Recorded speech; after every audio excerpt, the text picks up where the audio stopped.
All right, this is Cowboy Joe with Father and Son Cowboys and Sports Talk. We're going live to speak with our special guest, B.Bird. We're going to do a show. Appreciate you guys joining. Jules, can you hear me? All right. Do you have me, B.Bird? Yeah, I can hear you. I can hear you I'm finna good. log off though. Okay. All All right. right. B.Bird, how's it going? How was your day? Everything was good, man. Just work as always. Just trying to Yeah. make a buck. That's about it. I watched your show this morning in the doctor's office. Oh, cool, man. Appreciate you supporting, man. So tell us about just kind of let's just go into the preseason game. Just give us your thoughts about what you saw Saturday night, what you didn't see, and let's just kind of take a look back at that, and then we'll talk about the next week. Oh shoot, hold 1 second. Mhm. Yeah, so I from the scrimmage, the things I heard, it seemed like it was a continuation over into the game. Not a lot of physicality, not a lot of energy being shown. Resting a lot of players, which I had an issue with, and I think a lot of other content creators had an issue with. We know about the star players. We do understand resting those guys and protecting those guys, but we had some names in there that probably need to get some run that did not get any. So everything and all the to me all the good that was coming out of camp kind of dissipated, with the scrimmage and the game. So I think it was a letdown, but it's the first one, so we'll just see what they do with Baltimore next. Yeah, so it was kind of odd when we were watching the game Saturday night. Um, had a little company at the house, and it was just puzzling when I started seeing the lineup and the guys that were not playing. And Booker, Sam Williams. It was just Yeah, really strange to see that they set all of those guys. And when you look at the tone that the Shotty was trying to set, it to me it was a little bit of a step back for Shotty to come yeah. out the way he did. And I had a conversation going with you, and I want you to talk about this. I said, now I want to know whose idea was it to sit these players? Was it a front office decision alone? Was it a combined, decision? So you're kind of leaning toward it was just the front office wanting to protect the guys. Well, yeah, I'm more of a I'm 100% on the front office. The reason why is because when you have three different coaches but the same philosophy, it's not coming from three different coaches. This happened after Tony Romo got injured, and so from that point on, they're afraid to play their players. Those things just happen in football. So it's not a shoddy thing. It's a Joneses thing. They're trying to protect their assets.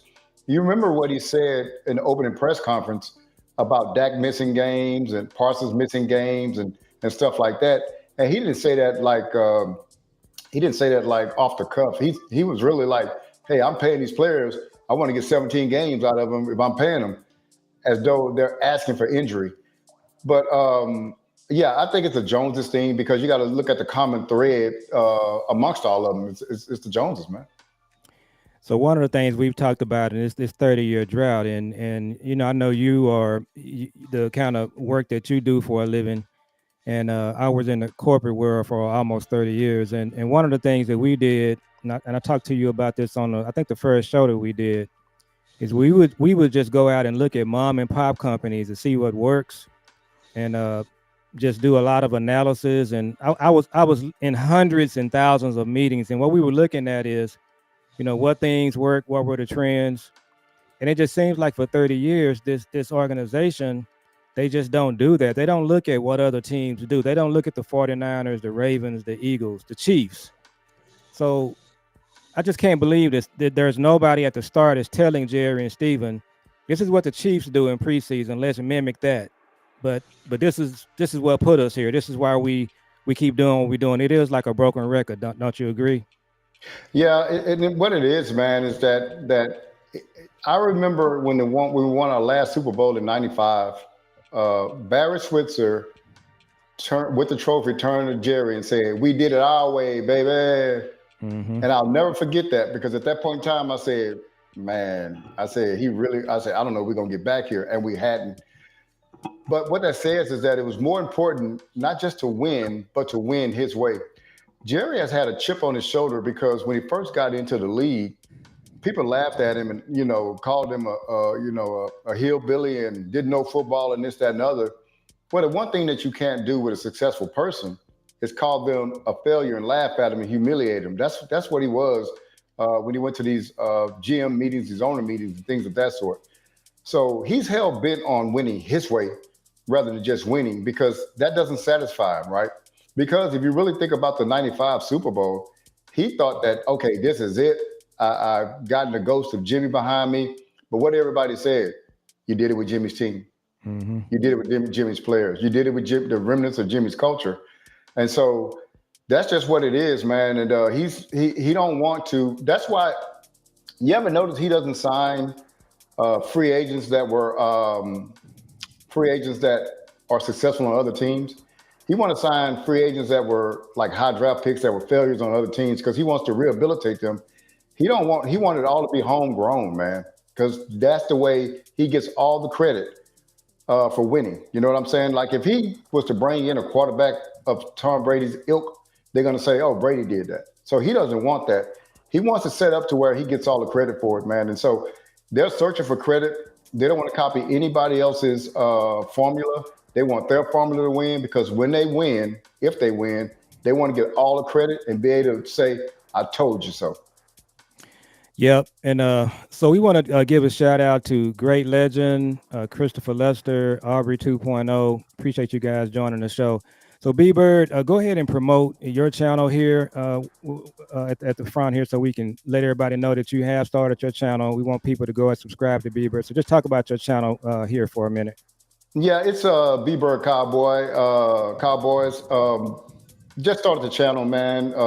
It's growing. It's growing pretty fast, to be honest, which is better than I expected. I haven't did a live. I've been dropping just videos or like a 20-minute video. I'm really from the top down, like the front office down. I will talk. I will talk X's and O's when the season starts and things of that sort. But I really want to get I think if you get the head of the organization, the structure right, I think everything else will follow. I actually think we've had teams good enough to win. The structure hadn't been there. Like our coach has not been the point man. The face of our organization is Jerry Jones, and so I'm really trying to shed light on that. I've been saying that for years, Cowboy Joe. You've been hearing me on these Sky Show Mm-hmm. or all these other shows. I call in Boss Cowboy, and that's the angle I take. That's not the easy angle. Everybody wants to be Dak, Suggs, Zeke, or something like that, or Romo. But at some point in time, we got to get it off the players and say, hey, other teams are winning with similar talent than we have. Why aren't we winning? And what you do is you go to the top and see how that is and see if everything is right there. Our test case was the Washington Commanders. I mean, they changed the top, the front office personnel, head coach, and quarterback, and you see what happened. You get the toxicity out of the front office, and everybody's about football and the product on the football field, you'll see the change. But as you see with the Joneses, where were they this week? Netflix debut. You know what I'm saying? So it's a tough situation, and I like to kind of speak on that because I think a lot of people turn a blind eye to it, and the reason why they do it is because emotionally, if I accept that, then I'm accepting that we may not win the Super Bowl anytime soon. And I'm based on facts, man. That's what I do. I deal with facts, and it is what it is. And so I'm not going to paint anybody a picture. I was listening to CFO, and he was like, "Man, look, I know if I just did positive lollipops and gumdrop content, I would get a lot of followers. I just can't do it." One of his things was, now I know too much, and I can't just be a blissful fan. And that's correct, man. I think Jules, Cowboy Joe, y'all the same way, man. Like we know too much now to whereas we know kind of what the issue is, and now we're trying to fix it. Yep, and appreciate that. So I'm Cowboy Joe, father and son, Cowboys and Sports Talk. My son and I, we started our channel the beginning of last season, and again, just trying to bring something new to the space. My son is a college student, so we're gonna do some shows where he's not gonna be on. He's out in class doing different things. So appreciate B-Bird coming on, and we're doing like an OG broadcast here tonight, just me and Yeah. B-Bird. So I think one of the things that we can speak to, we've been around for a minute. Yeah. B.Bird and so we've seen the last 30 years had a front row seat to it. And so it just goes back to that analysis I'm talking about. When you've been doing the same thing for 30 years, it's just still stunning to watch every day how you're still doing the same things that you've been doing. This show that's coming out. I personally said I wasn't going to watch it. My son does want to watch it because a lot of the things that they're going to be talking about, he hadn't really seen it. Correct. So, but again, it's just another example of how the focus is not on football. You got Yes. all of the sideshow stuff going on. And I want to ask you about this. I got a long running argument with my best friend and my son. And what I've said over the years is if Jerry could just get lucky and hire the right coach, he might be able to just get lucky and do something and make it to an NFC championship game. So do you agree that sometimes you can get lucky and just hire the right coach and they can make it to an NFC championship game? But do you believe that this thing is just so off the rails with all of the entertainment and all the other stuff that he really can't get the right coach? Well, the right coach is somebody that I think when you have a loose organization like this, the right coach is kind of a kick butt type, take no prisoners type coach. If that's what if your culture is loose and soft, which I think we are, we're corporate. I think you got to have somebody come in and shake things up. But the problem with that is that's an A type personality coach, and the Joneses don't want an A type personality coach. They want somebody to be deferent to them. So I do think the only reason, if I didn't think that they could still win, that I wouldn't watch anymore. I still have Mhm. hope that they'll get a coach in that can transform, that can work with Jerry, maybe sell Jerry on some ideas that Jerry thinks is his, but is actually the coach's. And I was watching Frankly Football. I forgot Frankly Football, and so they were saying that hey, we need a salesman type coach. And I was like, yeah, that's probably what we need, like somebody that can sell Jerry because he's not going to hire that A type coach, that alpha coach that's going to be say and that the Fox Sports and ESPN is going to point to and say, hey, he's the guy, he's the head of this team, not Jerry anymore, because Jerry don't want that. So I think we can get a coach in here, and I think we can just get lucky. But of course, that now we're waiting on luck to win. You know what I'm saying? That's not kind of how we want to do it. But I think that's where we are now.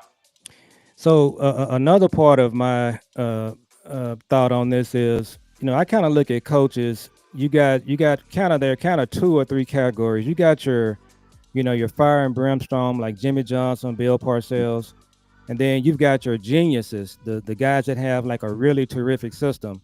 And then Yes. sometimes you have a guy that's kind of in between. That's kind of what Tom Landry was. That's kind of what Belichick was. They're Hmm. kind of in between.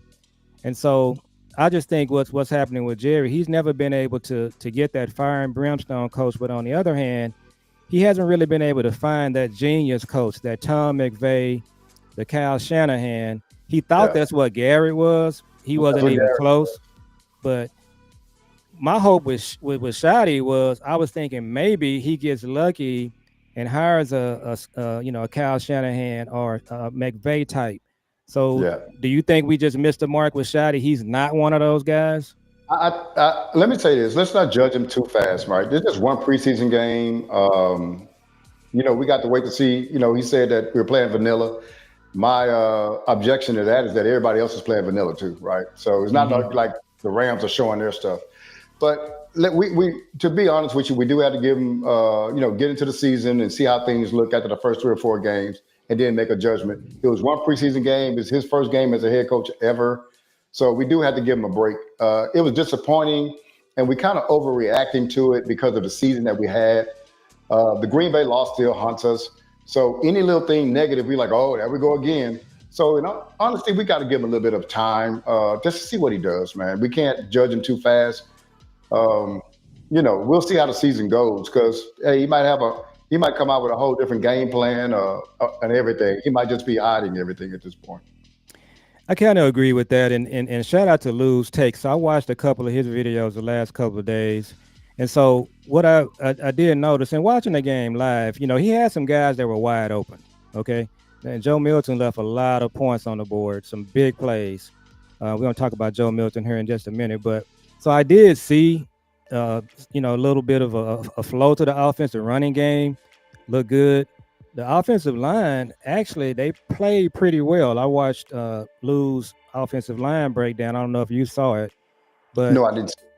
the line they played surprisingly well. I'm gonna tell you, Bass and Hoffman, whenever they get a chance to play, they play well and they play pretty good in this game. Now I don't think you want to see them starting 17 games, but the line. So to your point, once we get everybody in, I think you're probably going to feel better about this thing. I don't know what they're going to do this Saturday, but I agree with you. We do got to give them a little time.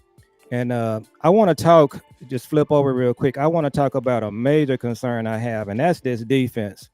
So, where were you when they hired Eberflus and the Eberflus scheme? Just tell me, how did you feel about that hire? Because that's the one that I'm still concerned about. Well, it was so, right? Like, it was a so hiring to me. But what I am is I say, okay, maybe Shotty knows what he's doing. So maybe it's something I don't see.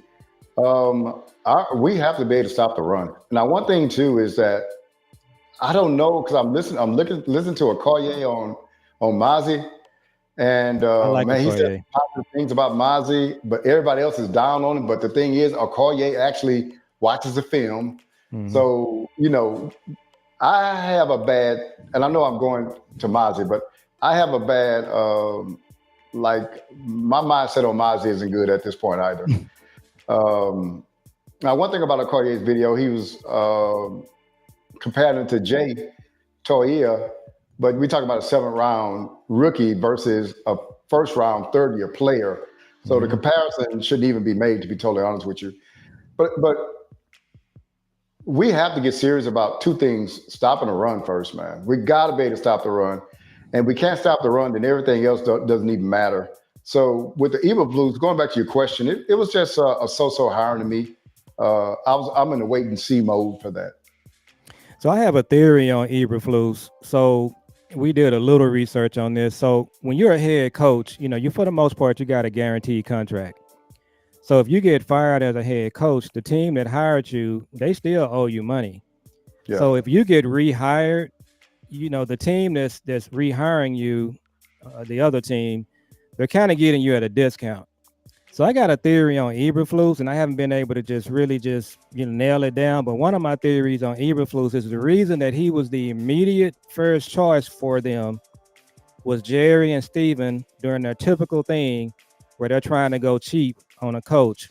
I believe if they had to hire another coordinator with a brand new contract, it's going to cost them more. And so what Shotty did with Connor Riley, the offensive line coach, with Clayton Adams, they were innovative, up and coming coaches. They were coaches that other teams wanted. Hmm. I don't think anybody else wanted Eberflus. So my theory is they hired him because they getting him on the cheap. And so that's just kind of my concern with the hire. So my question to you is, do you believe Eberflus was a Shotty hire or a Jerry and Steven hire? Usually, I would say I'm gonna tell you. I listened to you the other day when you said that, right? Hmm. And you have some other things that make that uh, you know not a conspiracy theory, but some truth behind it. Well, you ask, okay, do they go cheap on coaches? Well, was Mike McCarthy the second lowest paid player coach in the NFL? Well, He was. yes. Yep. Where do they go for players? UFL, undrafted free agents. They love those guys. And a draft. Every place I just named to get players are cheap.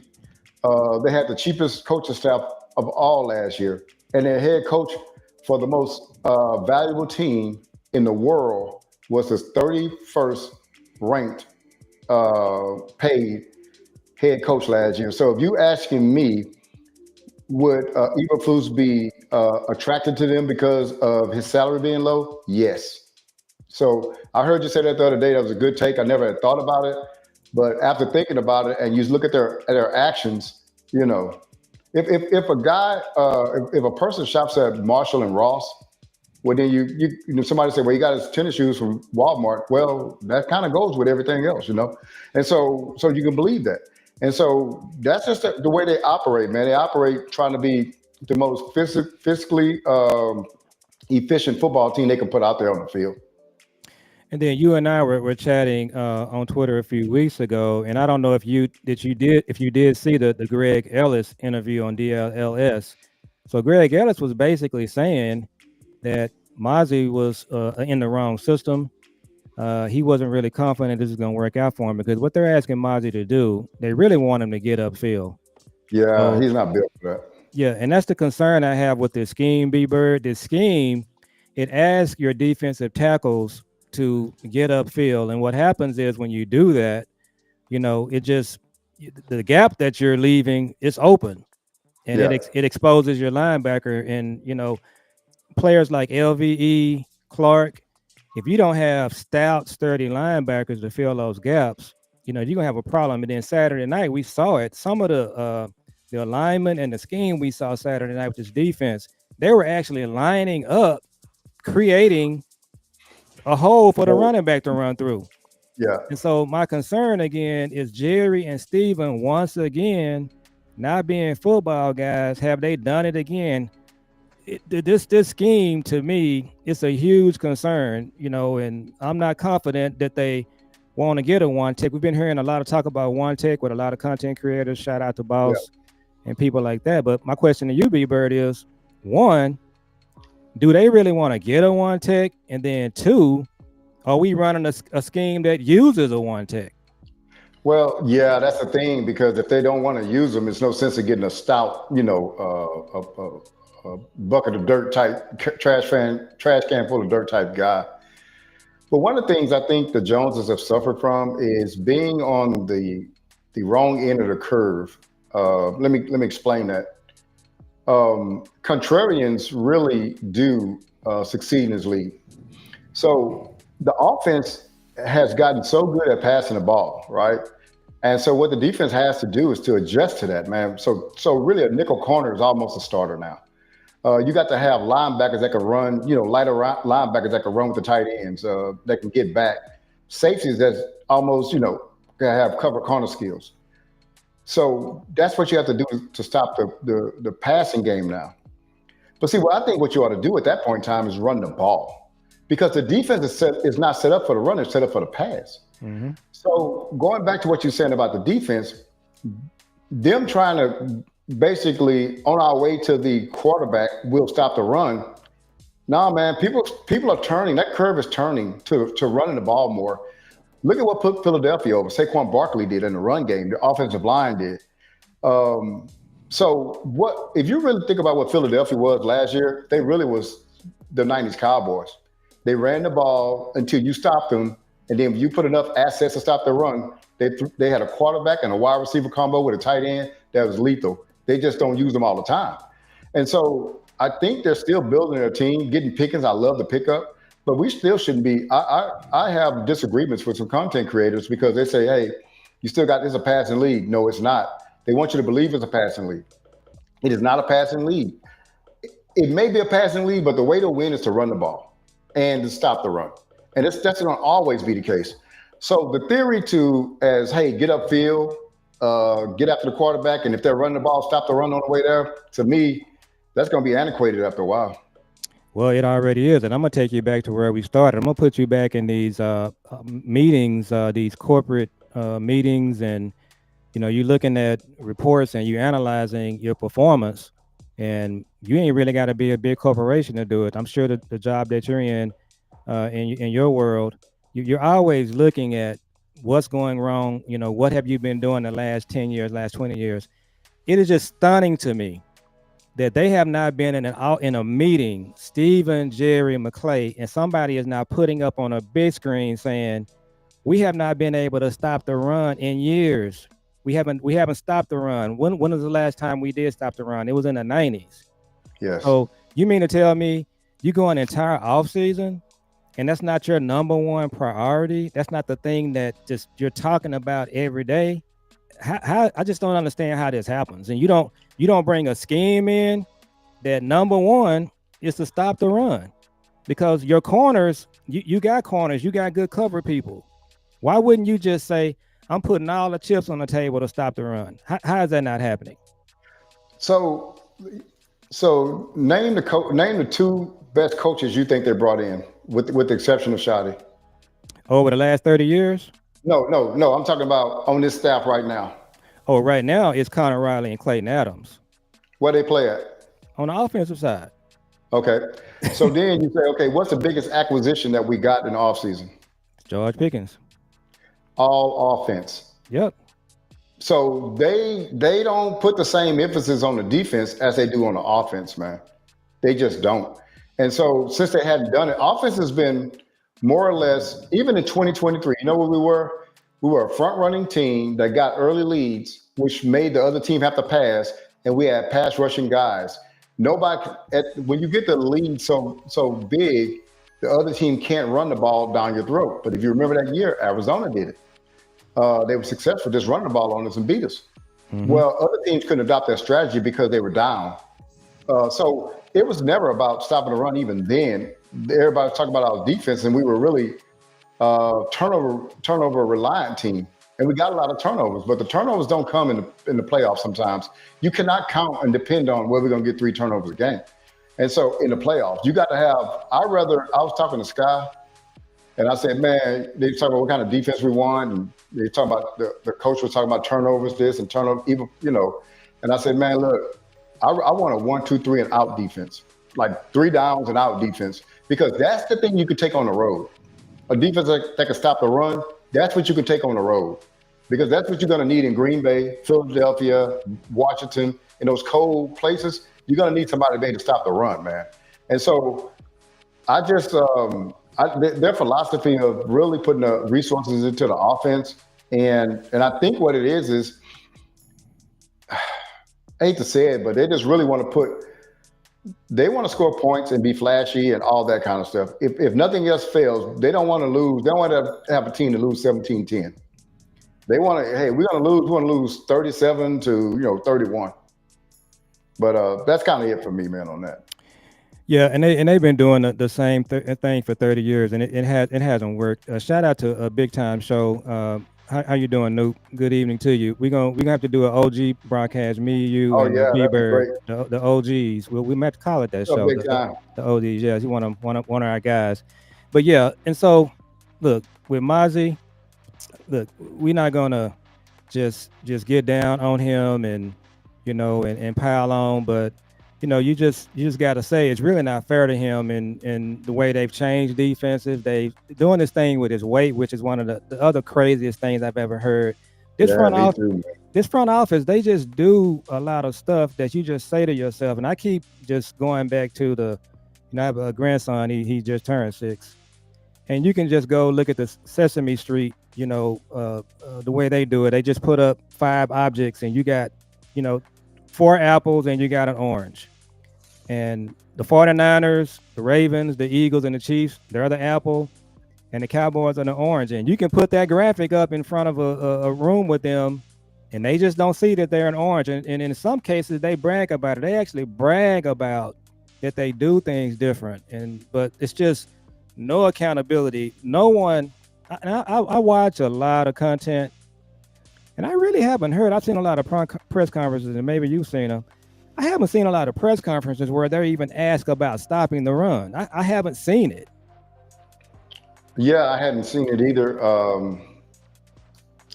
I don't know if I don't know if it's on their list as far as people is asking questions, but I hadn't seen them that question be asked either, man. But It's just bizarre. It's just stunning to watch.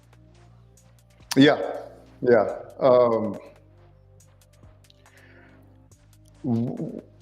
I heard you say something earlier. Let's go back to it because I think you think like I do, and I heard something else today too that's going to solidify me in this. Because I tweeted somebody today and told them they said I can't. Anybody that say they're not going to watch this documentary, they lying to themselves. And I tweeted back. I said I'm 95% sure I'm not going to watch this documentary. The only way I'll watch it if somebody tells me, hey, you got to see this, man. You have got to see this. Is new. And then I heard somebody that saw the whole thing say, if you're a 90s Cowboy fan, if you're old enough to remember it, then it's not going to be anything new in this thing. And that solidified me. I don't want to support that, man, because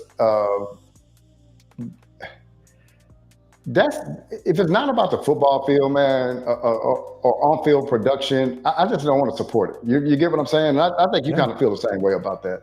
I know a lot about the '90s. They might show me glimpse some. I might glean some more from it, but I just don't want to support, you know, that kind of stuff, man. Not just for the entertainment stuff. I just don't want to support it. What's your reason for not wanting to watch it? The same. It's just Yeah, it's just it's just it's just something to it's just it's the blue Kool-Aid. I'm just not gonna drink it. I mean, it's yeah, just I don't really again, I've seen pretty much everything they're gonna show. And I'll do you one better, and you might not believe this, but back in the day, I was not a Jordan fan. Okay. yeah. My team back in the day was the Pistons. I was a bad boy. Okay. And so when I grew up in Dallas, we didn't get the Mavericks didn't become a franchise to my senior year in high school. So growing up, I was actually a Sixer fan. I was a Dr. J fan. So I Mhm. never liked the Lakers. And then my wife, she went to high school with Dennis Rodman here in Okay. Dallas. In Dallas, Yeah, so Dallas. Yeah. I started following Dennis Rodman, so I became a Pistons fan. So I said all that to say this: the documentary on the Bulls, what was it called? I can't even remember the name of it. I should. Last Dance. I didn't watch it Yeah. because I pretty much had seen it, Yeah. just kind of being involved with the Bulls and with the Pistons. So I can pretty much tell you I'm not gonna watch it, and I just don't see myself changing. But I can tell you this right here. I said if I watched it, it would just be for content creation purposes. Correct. But Correct. I'm not even sure that's. So what do you think about that? Well, I left 5% chance just in case I do, but I just don't want to support that end of the Cowboy stuff. Hmm. I'm just kind of done with that. The entertainment value part of it. So it's just like it's everything that a GM should be doing at this point in time. We out there struggling with our running game, needing a starting corner, and we out at movie premieres in Hollywood. Nah, especially with something I already know what's going on. But also had a different thing, man. I'm gonna say something here. Yeah, I yeah. did this on my video earlier, and I have a theory here, and it's not going to be popular. I can tell you that. But I think, especially Emmitt Smith, I think they revel in the fact that they're the last team to win a championship in Dallas. Hmm. I think they don't mind if the Cowboys went farther, but it would dim their light. And Mm. so I don't think that they necessarily hate the fact that the Cowboys aren't winning because we always go back to the '90s. Suppose we had won a Super Bowl in '14. Well, then wouldn't they be going back and talking to Dez? Wouldn't they be going back talking to Romo? Hmm. Wouldn't they be going back talking to what's our running back name? I said it earlier. DeMarco Murray. Marco Murray, the offensive line then. So they would have competition on, who won the last championship and the championship team. They wouldn't be the only one. But I'll tell you this. So people might say that's crazy, but let's talk about this. And I think all the 72 Dolphins, I don't know if any of them are still living, but what did they used to do when the last team lost their first game? Pop the champagne bottle. Pop the champagne bottle. Why? Because they wanted to be the only one that won undefeated. And so I don't think that because I see Emmett at all the guys at the premiere and some of the things that they say or whatever. But to me, even what Emmett said about the contract situation of the players, they didn't have to go through the '90s Cowboys did not have to go through this Jerry Jones. They went through a more normal organizational structure. They had Jerry, who was trying to get the finances turned around. Hmm. Then he left all the football stuff to Jimmy, who was the pseudo GM. Jimmy had just got out of college. I think you said this too. And so he knew all the college players. That's why he drafted well. Orchestrated the Herschel Walker trade. And that was it. Then we was on our way up. But then when we got the finances straight, and then Jerry started turning inward and saw all the adulation that Jimmy was getting, he wanted some of that. Hmm. And that's what started the thing. When he got out of his place as an owner and started to want to do other things and kind of, be more assertive in the organization, we haven't been the same since. Yeah, and I think your theory, there's some validity to it. I think Michael Irvin is pretty passionate about the Cowboys, and he wants to see them win. Yeah, I want to share something with you before I forget. So I kind of consider myself a Cowboy historian. So I told you, Yeah, back in the day, I went to a lot of the games. For the most part, my best friend, he was almost like a season ticket holder. So the year that Emmett held out, they played the Buffalo Bills. It was a rematch. They played them on a Sunday at Texas yeah, I Stadium. remember that. We was at the game. So we was on about the 20-yard line, sitting down. We had very good seats. We were sitting down pretty low. So to my left, I'm gonna say about 30 feet away from me, the sideline reporter was OJ Simpson. Just Yeah, you see him just like I'm sitting here right now looking at you. yeah. About 2 feet next to him was Nicole Brown Simpson. So Wow. I saw Nicole Brown Simpson and OJ at the game, the second game that Emmett missed, and of course, and that evening, Charles Haley threw the helmet through the wall, and Emmett got signed. But I was at the Buffalo game that they lost, and Yeah. saw Nicole Brown Simpson and OJ. They were on the sideline. So So we started back in the days, man. We started a thing where all the fellas got in some vans and drove up to Dallas. Well, we went down there. That's our first year trying to go down there, and we tried to go to a game. We thought we was going to walk up to the game. Well, after they won a Super Bowl, it wasn't easy to get the tickets. So we ended up going to Dallas for that game, and we ended up going to a dude we knew house up there. And we all sat around TV and watched it up there. So we was up in Dallas at the same game, man, but we wow. couldn't get in because we didn't have the knowledge that should have got the tickets early, should have did this, should have did that. And so what it started, we started going to the game every year after that for like 10 years. So Now, what game are you going to this year? Have you selected a game? yeah, so I got flights. Southwest is having a sale, so I jumped in on the flights for the Vikings game. That'll be a Sunday night game. Okay. Well, So that'll I think it's right before like the 17th or something like that. So I'll be going to that game. But me and my wife and my two youngest will fly down.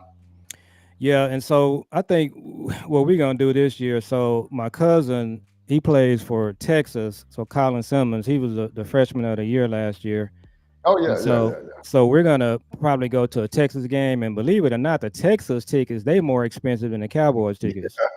So I think we're gonna go to a Texas game. I'm not sure if we're gonna make a Cowboy game, but definitely when you come up, well, we'll definitely want to try to hook up.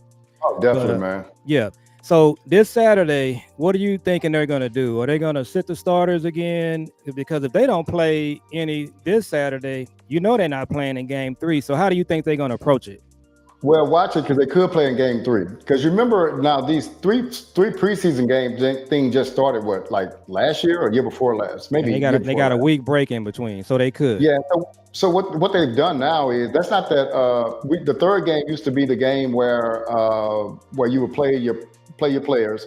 Then the Hmm. last game, that's just the people that's going to make the team. You wouldn't play any starters at that point in time. But so I don't know how they do it now. They may actually play somebody in that in the third game. They may play them in the third game and then give a couple of weeks. You know what I'm saying, to rest. I don't know Hmm. how they're going to do it, but it'd be great. I think they're getting a lot of pressure about resting these guys. They do. The Cowboys are tapped into social media, so I think they may play some guys. Maybe your Williams and your Bookers. Booker has to play sometime in the preseason. His first snap against It a can't be. Yeah, professional it can't be against player, Philly.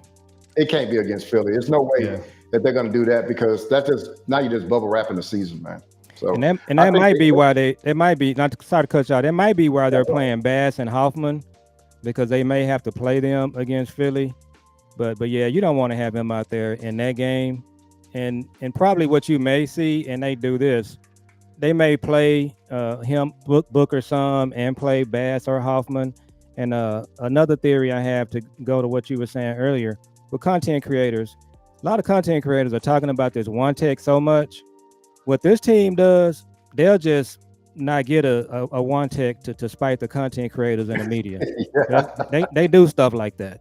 yeah, they definitely do. They definitely petty. I can tell you that much because what's going on with Michael Parsons is petty, man. So they're definitely that. So I don't put anything past them, man. So So where, um, where do you see the Michael thing going? Do you think he'll be signed before the first game? I'm predicting September 2nd, which is I think a couple of days before the game.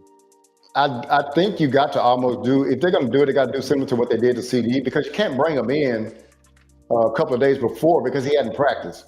He's doing Hmm. he's not sitting out, he's sitting in, but he's not practicing. So you have to actually bring him in. To me, if he's going to play the first game, you got to bring him in like at least 3 weeks before the first game starts. So I did. I And think I did see today. He wasn't there today. He sat out. Well, yeah, not because he was sitting out, but he just didn't practice today. And one thing I don't understand, man, is this. I don't understand. I heard somebody passionately defending or going at the players, and he wasn't going hard at the players. I was listening to the Law Show yesterday, mm, and guys say, "Well, Michael said he was going to sign for 30 million, and 40 million is different, and this, that, and other." I would tell anybody that says that kind of stuff is the negotiations between the GM and the agent. It's not with the player. The GM cannot sign a contract under value and then expect him to get other clients. It's just not going to happen. And so I just don't understand how after the CD negotiations, the DAC negotiations, um, and now the Parsons negotiation, that you can actually take ownership side on that. Michael's had the top players in Michael's draft class have all been signed well before training camp. Micah went to him last year and wanted to talk contract. They would have saved money then. mhm. I think Michael Parsons has done everything he could to expedite signing the contract. And one thing I would say to that person that was yesterday was like, the Joneses haven't even picked up the phone to call the agent. The agent have called them. They haven't even called them back. So I don't know where this thing is going, man. I don't know if they're trying to set a precedent, for the league or whatever. But I just don't know where it's going, to be honest with you. So going back to our board meeting, I've been talking about all throughout this content here is one of the other screens graphics you're gonna see in that board meeting is you guys have been doing contracts this way for the last 30 years and we're losing big. And I just can't believe nobody's pointed that out to him, which is pretty scary. So Micah's agent, uh, David Mulugeta, he's a Dallas guy, and he Yeah. went to Skyline High School here. We actually met him. He was at a camp that we were at. Really, really nice guy. But I think the NBA, they tried to do this thing with Rich Paul, where some of the owners tried to sort of freeze him out of some things. It didn't work. And what they were saying about Rich Paul was he didn't have his degree and he really wasn't a valid Yeah. agent. Well, David Mulugeta graduated from University of Texas, so they can't say that. So uh, so I Yeah. think I think he got him. He got him. Hey, hey. So me and you both know that we're not going to say anything about this, but that has something to do with it, right? Like, Yeah. I think if he had a different hue of representation, this thing will be moving on a little bit sooner and faster. But that's just my opinion, because then you say, well, why do you say that? Because they have a history of doing things a little bit sideways Hmm. to players of a certain hue. I just don't remember them going hard in the media about Martin's contract, Frederick's contract. Those guys, they had contracts, but they never went to the media and tried to badmouth those guys or down talk them, or just say some things like they said about Micah, Dak, and CD. And so it's a little bit of something there. Put it that way, man. And I think that's just my opinion, man. I'm not speaking for you. Yeah. Welcome to the show, Katharina. So you're looking at father and son, Cowboys and Sports Talk. You also have B.Bird. He just started his new show. So I'm gonna try to text my son to put the link up for your show. So what we gonna do, Well, B.Bird? I think we might be live on it right now. I was messing with it Okay. beforehand. Okay. But one thing I was going to tell you is, for one thing, and then we're going to get off subject right here just for a little bit, if you don't mind. Oh, no problem. I told you that I've admired Duncanville, that South Dallas football, man, for a while, and that team that had Kate Durham on it, Colin Simmons on it, man, that might be one of the. It got to be top two or three football teams that I've seen play, man. And those guys are outstanding. Colin Simmons, I watched the University of Texas just to watch him play, because Hmm. I admired him from afar, man. And Kate Durham, I think I may have told you this before. When he started, I just couldn't. I knew he was going to start as a freshman. The reason why I couldn't envision no running back better than him. You know what I'm saying? I And was like, he well, went to LSU, right? yeah, he is the LSU, So how and did he do? he started his freshman year, made all SEC and all that kind of stuff. Mm-hmm. So they got all kinds of players. Then you got the kid that went to Oregon, the wide receiver this year. So they're just that team, that Duncanville, that DeSoto, and Cedar Hill just continue to put out players, man. They just it's kind of great seeing them. And also too, man. Here we go. I'm not trying to get on this, man, but on this vein. But you know, they saying some things that we can't do as far as coaching and winning a 5-8, 6-8 state championship can't be done. But Duncanville, DeSoto, and South Oak Cliff proved that wrong, man. So I just I know Houston and Dallas always have a rivalry, Mm-hmm. but it's almost like the Philadelphia Eagles for me, in the sense of at some point in time I got to tip my hat to them. Like I can not like them, but I got to say, hey, they're running the organization correctly. That's the way you improve, man. We talk about how the Joneses, and I'm pivoting a little bit, how the Joneses improve.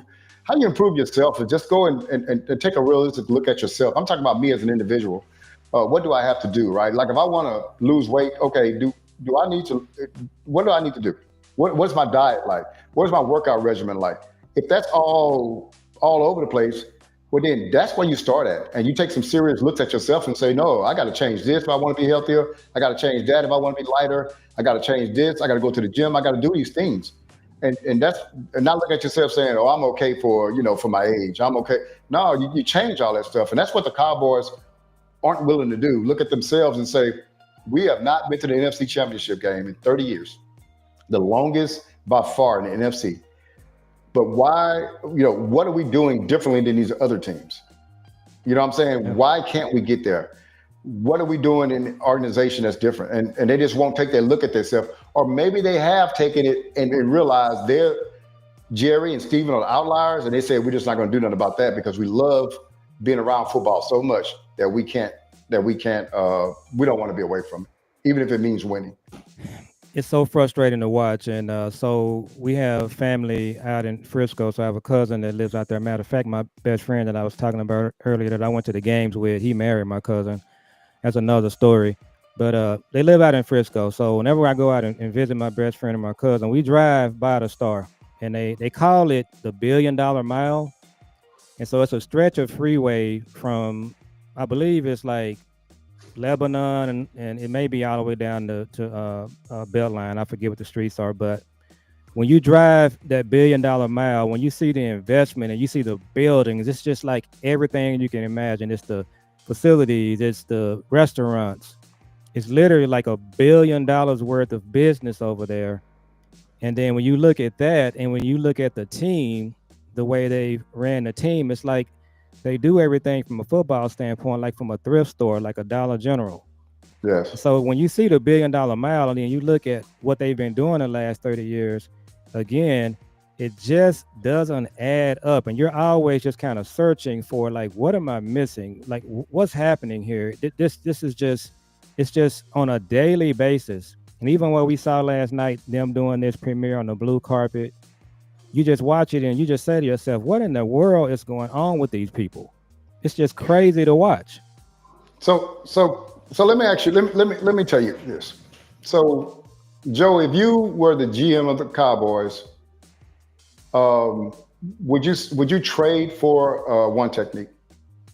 Yeah, I would already have one. I would have two. You'd already have one, right?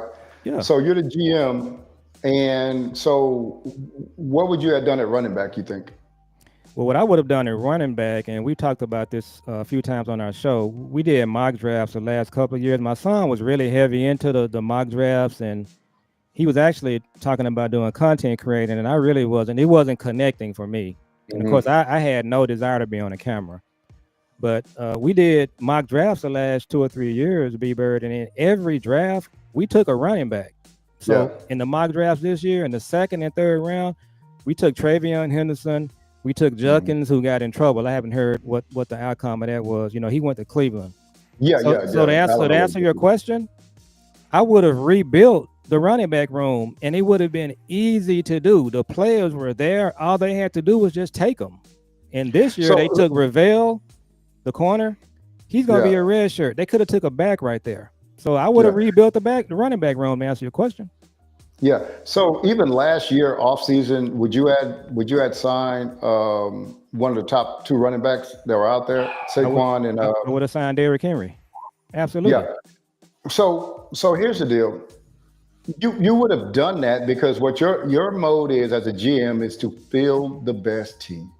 I Yeah. have to if I can go, I can draft a player, but I don't think he's ready. I still need to sign a player that can play now until that guy gets ready.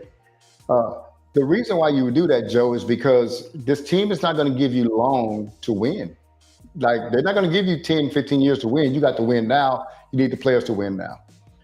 The problem with that is that two things. They don't have to win now. There's no urgency there. So what's going to happen if they go 0 and 17 or 17 and 0? It's going to be the same. Here's my biggest deal with the front office. Joe, you would do those things. Could I tell you why? It's not your money. So Hmm. your biggest thing as the GM is to get the best players. So if they say, well, if you get a player say, man, his contract gonna be high, and you might say something like, hey man, look, let's defer some of that salary and make the salary cap less so we can get this player. We need him. We can put some of that in some of those void years, but we need him now. That's what you're going to do. But the Joneses aren't willing to do that, right? Because, and again, Joe, you're going to do that because it's not your money. It's the owner's money. Here's the deal, Joe. If it was your money, you'll be like, man, I don't know if I'm signing that guy. Man, how much does he want? You see what I'm saying? That's what he'll be saying. That's what you'll be saying if it was your money. The Joneses, it's their money, so they take it personal. They don't want to, hey, I don't want to pay this guy that, well, that's too much. But if it's not your money, then you if your job is just to go get the players, I go get the players, make it work up under the salary cap, however I got to do. Man, in 5 years, you're gonna have all the money in void years. Hey, if I don't win today, I ain't gonna be here in 5 years. Hmm. So it puts an urgency on you, and plus it makes you spend all the way up to the cap because I have to fill the best team possible, especially since the two teams in my division made the NFC Championship game last year. Yeah. So that's the biggest thing right there, man. I think that's what's holding us back. That's why they won't do it because it's their money, and they need to have us. That's why I said they need not just a GM. People always say we need a new GM. We just need somebody to be the go-between ownership and players, right? We don't have that. Yeah, and to your point, the thing that happened here is we're talking about the money part. I agree with you 100%. The crazy thing is, B-Bird, if they had a drafted a couple of running backs in the last three drafts, it wouldn't have cost them money. They could have just drafted them. Derrick Henry, when you look at his salary, it wouldn't have cost a lot of money. So if they're concerned about, the money, there were things they could have done to, put together a better team that would have been cost efficient. But Yeah. they are so like just goofy and so just off the reservation from a team building standpoint. They can't even make simple moves that will build a team that won't cost money. So that's kind of the problem that we have. They can't get either end of it right. So you remember? I keep this in my mind. You remember the last high-ranking or top-notch free agent we got? You remember who it was? Was it Brandon Carr? Brandon Carr, 2012. The Joneses think that wasn't good value. They think they got God on that. So what they do is now they got PTSD behind it. They don't do it anymore. They signed Zeke to the highest contract as a running back. So now they're not going to do it anymore, right? They don't value running backs anymore. So anytime you have a GM with PTSD from a transaction that was made 13 years ago, that GM has been around too doggone long. So what they do is they don't understand that, hey, this is part of doing business, man. Like we're going to make Philadelphia make bad moves, right? But the thing is that they don't. Hey, they make bad moves, but they don't sit on their bad moves. They say, hey, we gonna keep on going. Yeah, we signed this guy as a free agent. I can't think his name last year. We signed him as a free agent, but he's not playing. But that's okay. We're gonna sign somebody else. They keep it going, man. They keep it going, and it's just what their process is. And but the Cowboys like, well, you remember back in 2012, we said, come on, man, that's a long time ago. And one thing too, I'm changing the subject a little bit. If you're going to be a draft reliant team, you can't have a 2023 draft. Oh my God. You Well, can't have if that's what you're going to be reliant on. You can't have a 2023 draft. well, you looking at the 23 draft. My prediction right now is Mozzie and Schoon. This time next year, they won't be on the team. So we're gonna talk about that in another show. So we're gonna go ahead and wind down. So Jules, you just joined. You got some comments and you want to close us out? Just talk Yeah, about the two channels. yeah. I mean, I've been listening to the entire show, so it's been a great show. I've been listening to everything. I've heard everything. I just had a few comments. I wanted to read B.Bird my text message to y'all the other day, um, because it just everything he said. Yeah, I pretty much what I said verbatim. Um, it said, if I can get to it, really what it was talking about is the type of team that we are, type of team that we are. And let me see, I think I found it here. It says this is a typical front office defense. This hybrid linebacker, hybrid DT scheme, the scheme that they don't want to change because we'd have too much turnovers for players that don't fit the scheme, like Damone Clark and Mozzie Smith. Also, this is the scheme that wins against bad teams and loses against Yeah, uh, yeah. good coaches, good running tough teams like the 49ers, Hmm. Detroit, Green Bay, Ravens, Bills, and the Chiefs. So Yeah. that's that's just what this team is. That's how they're built, and that's what's up with the scheme. And then the only thing I want to say is that I hope that Steven, man, I think that Jerry is more of like on the brand side of things. I don't think he's really running the football side anymore. I don't. I think Steven is taking over that and Yeah. has more, so more things. He has more things going on with the football team than at any other point. And I hope that he's the guy that can just go to the board meeting like y'all have been saying. I hope he's the guy that can sit down and say, hey, we haven't stopped the run in 10 years and this is what we're going to do to stop it, or we haven't won in 30 years and these three things right here, we're orange and the rest of these other teams are apples and we need to change this in order to be an apple. So I hope that he's that guy, because I mean, just thinking about it, I mean, you're talking about right now, we're talking about humans. It's just like if my dad runs a business and then he gives it to me, and I noticed that what you want to see is you want to hope that Steven is the kind of son that says, my dad ran this business, he gave it to me, and we need to fix these areas, and I'm gonna be the one that fixes it. But it's a very high possibility that he's just like his dad, and he doesn't really care about that. So I guess we're gonna see, and I guess that's all we can do is just kind of wait. And then the other thing I was gonna say is that genius coach that y'all are looking for, that we want, the type A personality. I was thinking that, man, we had so much success in 2023 with the offense, and it was because of they said that it was like more of Dak and Shoddy running the team, running the offense, and so I'm hoping that that genius that you guys are looking for, that might be like with Dak and Shoddy, and CD and them running the offense together and using more you know Motion. yeah, using more motion. And but the word I'm looking for is more innovation. Yeah. Yeah. Maybe it's Dak that's saying, maybe it's Dak and CD that's saying, yo, you see what the Eagles are doing with this, or you see what Joe Burrow and you see how they was doing this, or you see that like Lamar could do well, like CD and George Pickens. Maybe it's them guys that say, hey, if AJ Brown and Devontae, if they can do this, then we can do this. We can do that better than them. You know what I mean? Hopefully, it's that type of environment to where it's just like it's them growing off of each other to say, okay, Dak going to Shotty and say, hey, we need to do this game right here. This is what we need to do to beat this. They run a cover two. We need to do this all game to beat that. And then the next game it's like, this team right here, they run cover three, but this corner over here, he weak. and this safety over here weak. So CD and Pickens, we gonna clown him all game. Hopefully, it's that kind of game plan going on instead of like how it's been in the past, where I feel like it's like Kellen Moore and Mike McCarthy, and they just like, okay, we're running plays 1 through 50 in order, no matter what.